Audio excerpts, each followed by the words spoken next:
اللہ کی قدرت انسان میں نسیان کا مادہ یعنی بھولنے کا مادہ، اللہ تعالیٰ نے انسان میں جہاں قوت حافظہ رکھی ہے وہی نسیان اور بھولنے کا مادہ بھی رکھا ہے۔ یہ بھول اور نسیان بھی اللہ کی بہت بڑی نعمت ہے اور اللہ کی بڑی حکمت اس میں پوشیدہ ہے۔ اگر انسان میں بھولنے کا مادہ نہ ہوتا تو ہر وقت رنج و غم اور ٹینشن میں رہتا، بڑے بڑے حوادث سے وقتی طور پر بڑا پریشان ہوتا ہے، پھر اللہ تعالیٰ بھلا دیتے ہیں اس کو سکون ملتا ہے۔ سوچیں تو صحیح کہ وہ کتنی بڑی قدرت والا اور حکمتوں والا ہے۔ ایک فرض کے بارے میں سچی گواہی دینا، قرآن میں اللہ تعالیٰ فرماتا ہے اے ایمان والو انصاف پر قائم رہتے ہوئے اللہ کے لیے گواہی دو، چاہے وہ تمہاری ذات، والدین اور رشتہ داروں کے خلاف ہی کیوں نہ ہو۔ یہ سنت کے بارے میں دانی طرف سے تقسیم کرنا، حضرت انس رضی اللہ عنہ بیان کرتے ہیں کہ رسول اللہ صلی اللہ علیہ وسلم کی خدمت میں پانی میں ملا ہوا دودھ پیش کیا گیا۔ آپ علیہ السلام کی دائیں طرف ایک دیہاتی تھا اور بائیں طرف حضرت ابوبکر رضی اللہ عنہ تھے۔ آپ علیہ السلام نے اس دودھ کو پی کر بچا ہوا اس دیہاتی کو پہلے دیتے ہوئے فرمایا دائیں طرف والا زیادہ حقدار ہے۔ ایک اہم عمل کی فضیلت اللہ کی تسبیح بیان کرنا، رسول اللہ صلی اللہ علیہ وسلم نے فرمایا جو شخص سبحان اللہ الحمدللہ ولا الہ الا اللہ واللہ اکبر پڑھتا ہے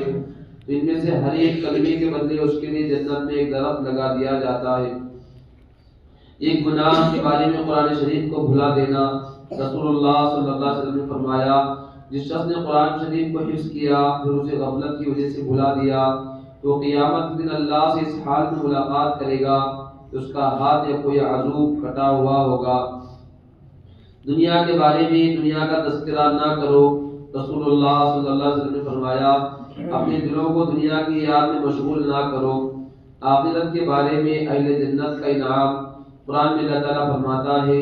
بے شک اللہ سے ڈرنے والوں کے لیے کامیابی ہے،